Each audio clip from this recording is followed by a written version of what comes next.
Fala, galerinha! Boa tarde, tudo bem com vocês? Eu espero que sim. Para quem não me conhece, eu sou Regina Santos e é um prazer ter cada um de vocês aqui comigo. Se é a tua primeira vez, já clica e se inscreve no meu canal. E mesmo que não seja a sua primeira vez, antes que você esqueça, já aperta o joinha aí para apoiar o nosso canal, né? Cada curtida é muito válida. Eu agradeço muito. E você vai estar me ajudando aí na credibilidade que eu preciso provar diariamente para o nosso amigo YouTube, não é verdade? Para quem não sabe, eu estou aí na corrida das minhas horas e que corrida, viu? Parece que é uma corrida de esteira mesmo, porque você vai lá olhar e falta muito, e entra mês e sai mês. Bom, então ajuda nós aí, tá bom? Hoje eu quero falar sobre um tema bem interessante da gente abordar. Fazia tempo que eu não resolvia fazer vídeos, né? Mas estou sim juntando conteúdo. Estou crochetando, tá? Agora eu sei crochetar e falar. No começo eu não conseguia. No começo não dava para separar o raciocínio em dois lugares. Agora dá durante o dia. E isso é uma coisa muito interessante. Deixa eu dar uma passada rapidinho aqui com vocês. Se eu começar o dia fazendo vídeo, eu consigo fazer vídeo e crochetar.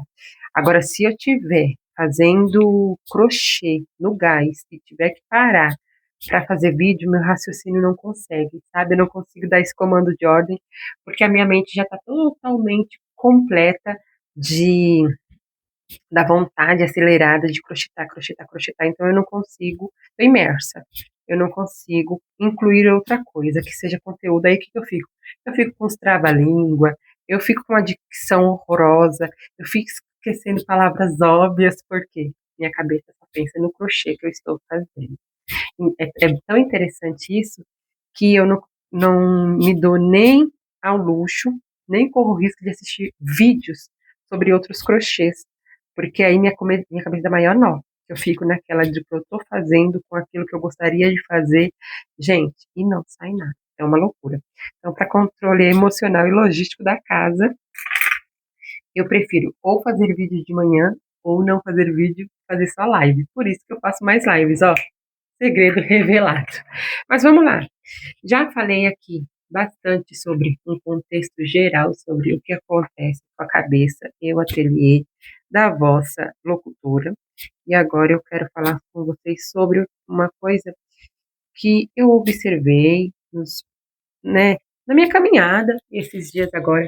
Também eu vi falando sobre a fala, sobre isso, sobre a pauta, e eu vivi muito na pele. E algumas vezes eu não soube lidar, tá? Que é vergonha de aparecer nas redes, tá? E normalmente, o que nos causa vergonha de aparecer nas redes? Sempre é a insegurança de que pessoas conhecidas, amigos, parentes, pessoas que realmente estão ali do seu convívio ou foram do seu convívio em algum momento da sua vida, possam ver o seu conteúdo. Não é sobre as pessoas que você vai conquistar, os novos seguidores, os novos inscritos, a galera do mesmo nicho que você. Não é dessas pessoas que você sente vergonha. Não, não é.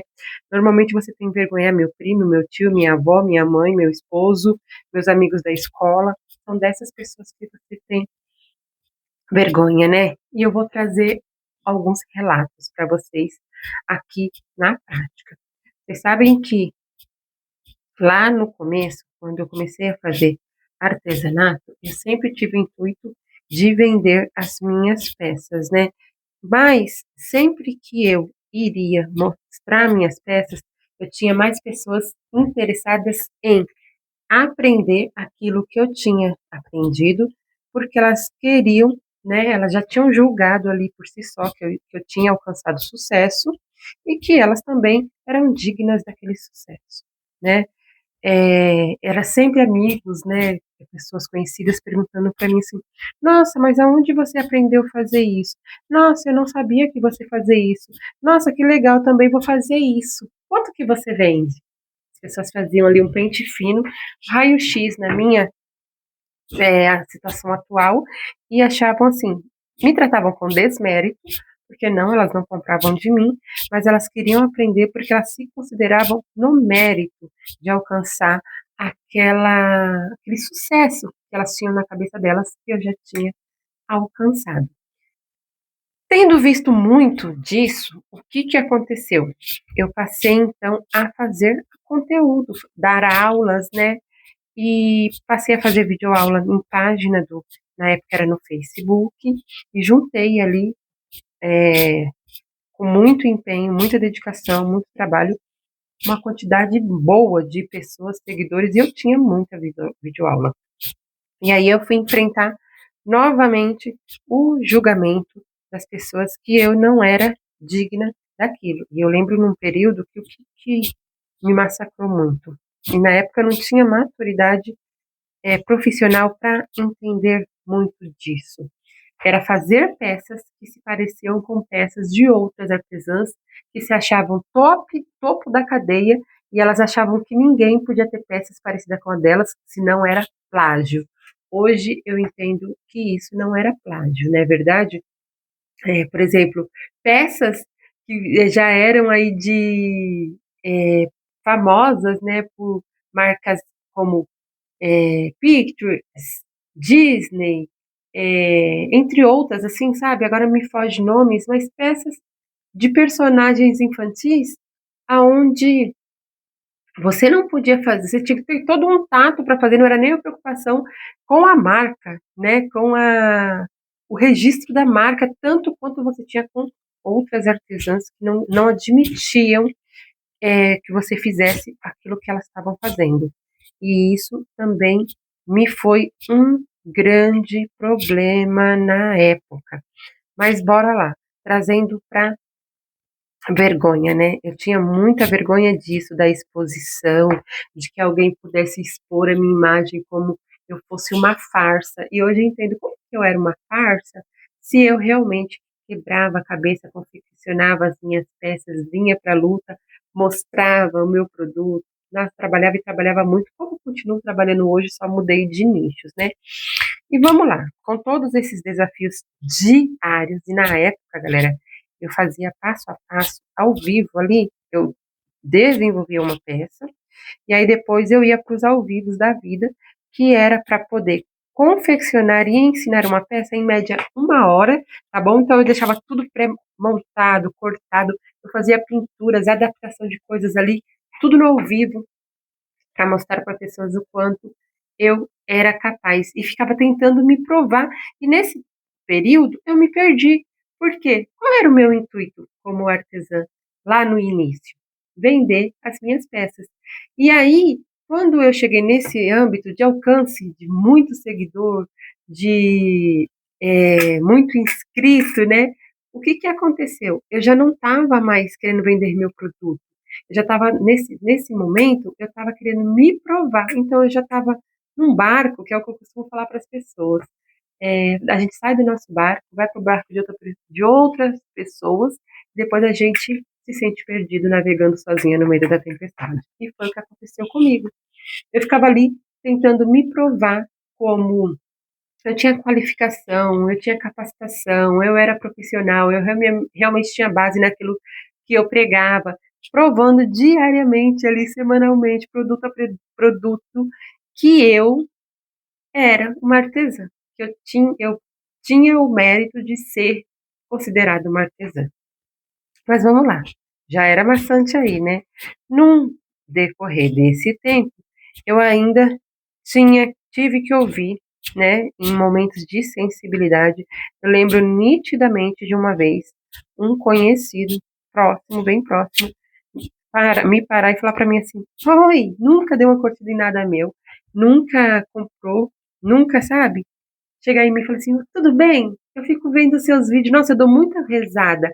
Eu acho muito engraçado você nas telas fazendo vídeo. Gente, aquilo me despedaçou, sabe? Por quê? Eu não fazia conteúdo de humor. Para mim não estava engraçado. Para mim era um enfrentamento diário, né? De me provar como profissional. E quando aquela pessoa falou aquilo para mim, é como se ela estivesse deixando muito claro para mim que não. Por mais que eu estivesse correndo, por mais que eu estivesse batalhando, eu não estava no caminho do sucesso, não. Estava tudo errado, sabe? E com todas as outras coisas que vinha acontecendo, né? Eu simplesmente decidi desistir das redes sociais. Eu vendia peças, eu vendia cursos, tá? Eu tinha cursos pagos e eu simplesmente, no esgotamento emocional e não físico, porque eu sempre soube lidar muito bem, assim, com se renovar quanto ao trabalho. Eu sempre trabalhei muito, mas no outro dia eu tô inteira de novo, graças a Deus. Era esgotamento físico mesmo, eu não conseguia mais correr para tentar me provar para as pessoas, tá? Eu simplesmente fui lá e apaguei todos os meus conteúdos, tá? E encerrei as minhas redes sociais. E hoje eu paro para pensar e falo assim, quão imatura eu fui, né? Eu já tinha conquistado o meu espaço, eu já estava no lugar que eu tanto sonhava alcançar, e eu simplesmente apertei o botão e deletei o meu alcance, os meus méritos, as minhas conquistas. E hoje eu paro assim para olhar e falo, meu Deus do céu, quanto é difícil alcançar, né? Tanto que é tão comum a gente ver hoje pessoas vendendo os seus canais, as suas redes sociais, e a minha super consolidada eu simplesmente apaguei tudo. Mas enfim, que bom que aquele momento passou e eu estou hoje neste momento aqui para poder falar com vocês a respeito disso. Galera, se você está aí, viu? Presta atenção nesse conselho. Se você está aí começando algo, 90% das pessoas irão sentar e analisar a sua corrida já com a plaquinha do julgamento pronta para ser utilizada. Isso não é porque as pessoas não torcem por mim. Isso faz parte da característica humana. Tá entendendo? O sentar e julgar a vida da alheia não deveria ser comum. Mas é. Tanto que existe, né, a profissão de ir lá e analisar pratos que o outro fez, ir lá e analisar talentos, né, aqueles palcos, aquelas coisas da nota sobre. Virou profissão. Porque faz parte da qualificação alheia analisar o outro. Ela não quer saber a história do outro, ela não quer saber o motivo do outro, ela só quer sentar ali e olhar se realmente o outro tem mérito de apresentar-se, né? E aí, quando se trata dos nossos conhecidos, eles vão lá e fazem uma leitura a respeito de todo o nosso histórico. Se for parentes, quando era criança, se for amigos antigos, mas quando a gente brincava junto não era assim. Eles não querem saber o que você se tornou e por que você está naquele momento atual. Eles querem julgar aquilo que eles acreditam saber de você. E aí, o que a gente pode fazer a nosso favor para evitar determinadas coisas? Eu vi esses dias um vídeo e eu falo, cara, se eu tivesse esse pensamento na época, tudo seria diferente, né? Eu achei muito legal, eu vi uma crocheteira falando que ela teve essa tomada de decisão, mas ela também abriu e fechou vários empreendimentos antes de entender que ela precisava viver esse processo desta forma. E ouvindo ela, falei, olha, realmente outras pessoas precisam ouvir essa dica e eu vou replicar a informação da amiga, porque realmente é válida a opinião dela e a tomada de decisão da que ela fez. Eu vou fazer até questão de falar o nome da artesã para que vocês possam ir lá e prestigiar também os vídeos dela, tá bom? O nome dela é Sara, da Casa do Crochê, eu acho que é isso. Sara da Casa do Crochê, tá bom? Me desculpem se não foi esse o nome, principalmente a Sara, tá? Se não foi esse o nome completo lá do perfil dela, mas eu acho que é isso sim, tá bom? A Sara, ela contou que para ela dar certo no segmento do crochê, entre outros que ela já havia tentado, ela foi lá e bloqueou temporariamente essas pessoas mais próximas que ela sabia que teria um dedo de palpite que realmente pudesse vir a ferir, né? Porque tem pessoas que palpitam na vida da gente que a gente não tá nem aí. Mas tem pessoas que realmente são nossos calcanhares de Aquiles, né? E quando eles falam determinadas coisas, ainda que não condizam com o que a gente já tem como certeza, nos ferem e nos balançam, né? Então ela foi lá e bloqueou temporariamente. E ela até disse: agora já desbloqueei. E é isso que eu gostaria e deveria ter feito na época também. E é o que eu deixo de dica para você. Se você está aí, você tem produtos né, você tem algum conteúdo, você tem algo que você quer ligar as suas câmeras e mostrar para o público, né, para que eles conheçam mais do seu trabalho, para que eles conheçam mais do seu empreendimento e pessoas, né, do seu convívio, do seu íntimo, te causam insegurança sobre isso, sobre essa situação, bloqueie as pessoas e faça, galera. É exatamente isso. Bloqueie a pessoa para que elas não vejam o teu conteúdo e faça aquilo que você tende a fazer. Depois de um tempo, quando você estiver mais seguro, mais certo sobre o que você está fazendo, aí você desbloqueia. Tá entendendo?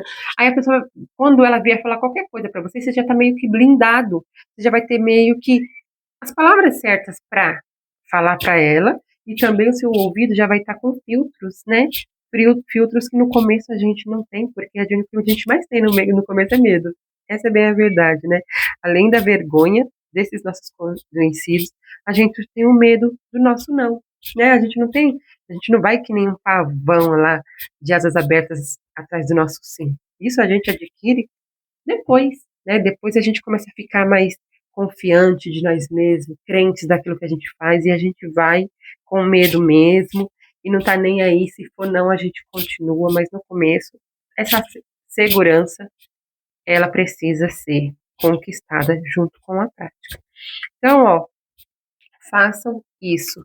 E mais, se mesmo vocês praticando esse bloqueio, trabalhando essa insegurança, trabalhando esse medo, ainda tiverem pessoas no caminho que desestimulem vocês, evitem ouvir, tá bom? Porque assim, infelizmente, é muito comum essas pessoas morem dentro de casa, né? É muito comum que um companheiro, um filho, uma mãe, um irmão, seja aquele que vai dizer algo que vai te diminuir, infelizmente, justamente por ele ter um convívio ali com você, saber de outras coisas que você já exerceu ou de coisas que você deixou de fazer, ele vai te descredibilizar por falta de sensibilidade também, né? Porque a pessoa está acostumada a lidar assim com você, então ela não vai ter muito tato em falar com você, né? E aí o que, que você vai precisar fazer?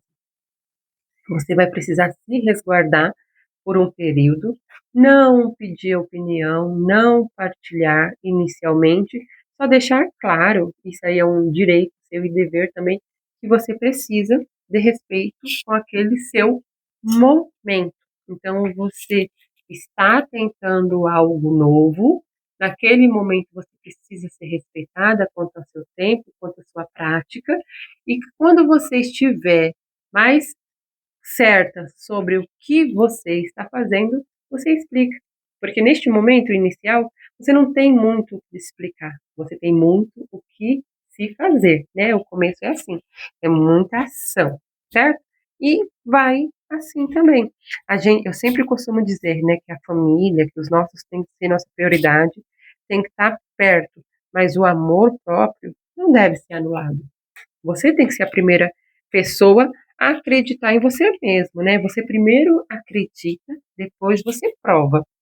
E aí, muitas das vezes, a gente faz o contrário. A gente já chega assim para um companheiro, uma companheira, viu? Eu estou pensando em pegar aquele dinheiro da minha economia e comprar tal coisa e assim assado. O que você acha? Você já disse aí, é uma economia que vocês têm feito. Está tudo muito apertado, né? E aí você já chega pedindo a, a autorização, não, a validação desta pessoa. essa pessoa já, né, é automático, mais que certo que ela vai falar, eu não sei. Por quê? Ela não conhece daquilo que você está fazendo. Se fosse ao contrário, por exemplo, vamos pensar em mim agora. Eu já estou aqui nesse segmento, já sou consolidada, já sei o que eu faço, porém, a minha companheira vai chegando em mim e fala para mim assim, viu, eu estou pensando em também trabalhar no mesmo segmento que você, investir um dinheiro em novelos, em agulha, em barbante e colocar uma mesa aqui no seu ateliê. Eu sou a primeira a apoiar, mesmo sabendo que ela tem a profissão dela, que ela é corretora de imóveis e que ela é bem reconhecida no mercado. Claro que eu vou apoiar. Entendeu? Eu vou apoiar, porque eu já sei que o universo é esse aqui. Mas se fosse pensando em um outro segmento onde eu não conheço, eu iria ficar insegura em apoiar algo relacionado à economia, ao sustento da nossa casa. E é muito disso que acontece, né? Vamos falar pelo tradicional. Esposas que pensam numa renda extra, e aí ela tem aquele pouco dinheiro de, né, vamos simular um cone de barbante, porém a conta de luz está ali muito perto, né? E aí ela vai e fala pro marido, eu acho que eu vou pegar esses R$ 30 aqui e vou comprar um cone de barbante e vou fazer tapete, e a cabeça dele já tá lá fritando, pensando que daqui a 10 dias tem que pagar a conta. O que ele vai pensar? A primeira palavra que vem dentro da insegurança dele, eu acho melhor que não. Por quê? Pode ser que essa esposa já tenha tentado vender bolo, pode ser que essa esposa já tenha feito um curso de cabeleireiro e tentado cortar cabelo, fazer unha, cuidar de crianças. Tá entendendo? Ela pode ter tentado, você pode ter tentado outras e outras coisas. E vocês continuam na estaca zero. E aí, a primeira coisa que isso causa é negatividade, é insegurança e falta de apoio, entendeu? Por isso que, infelizmente, a primeira passada, ela é uma passada insegura e solitária. E aí, para que você autoanalise a sua realidade aí da sua casa, para que você não viva, né, o dessabor de uma rejeição naquilo que você está tanto sonhando e apostando que vai dar certo, dê essa primeira passada sozinho. Se assegure daquilo que você está fazendo, tenha coerência naquilo que você está fazendo e logo traga seus, né, a sua casa para partilhar das possíveis conquistas que virão. Tá entendendo? É essa a minha dica para vocês. Mas não deixem de fazer por vergonha, por insegurança, por medo. Só um minutinho que eu vou precisar pausar. Precisei pausar aqui rapidinho, mas já vou encerrar com vocês. Não deixem de fazer por insegurança aquilo que vocês sabem que é uma ótima aposta para melhorar a realidade como um todo, né? Primeiro nós, depois o nosso vir para esse bem-estar do nosso empreender. E quanto aos outros, quando a gente fala sobre telas, façam aquilo que a nossa amiga Sara da Casa do Crochê falou, e eu estou aqui reforçando para vocês, bloqueiem temporariamente. Depois, vocês abram as janelas, abram as portas, subam no palco e façam o espetáculo do sucesso de vocês.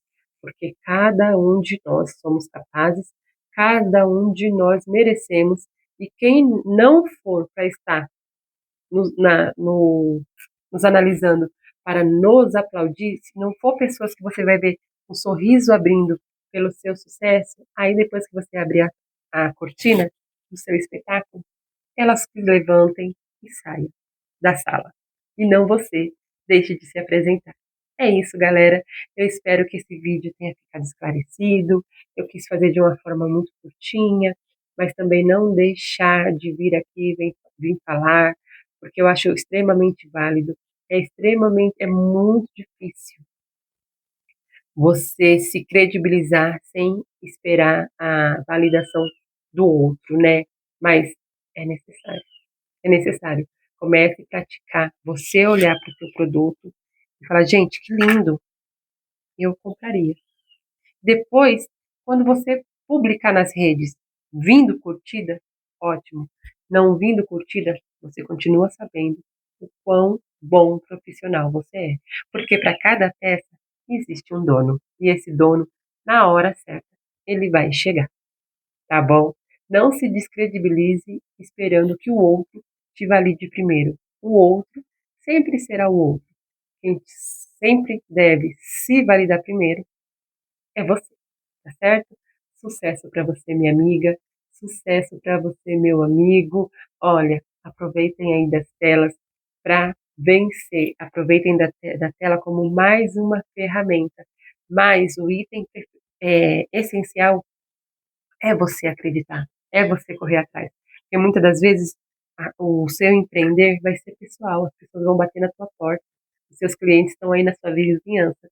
E aí as redes serão mesmo só para mostrar a nata do bolo, tá? Só para você colocar lá a fotinha escrito vendido. E outras vezes você realmente vai precisar da rede para poder empreender, buscar seus clientes, fazer as suas vendas, mas em ambas as situações você precisa estar na direção desse negócio, tá bom? Então, acreditemos em nós mesmos e as demais pessoas que venham junto com a gente. E quem não puder vir, quem não quiser vir, que pegue a próxima saída, tá bom? Grande abraço para vocês e ó, não esqueça de curtir, comentar, compartilhar e se inscrever nesse canal, hein?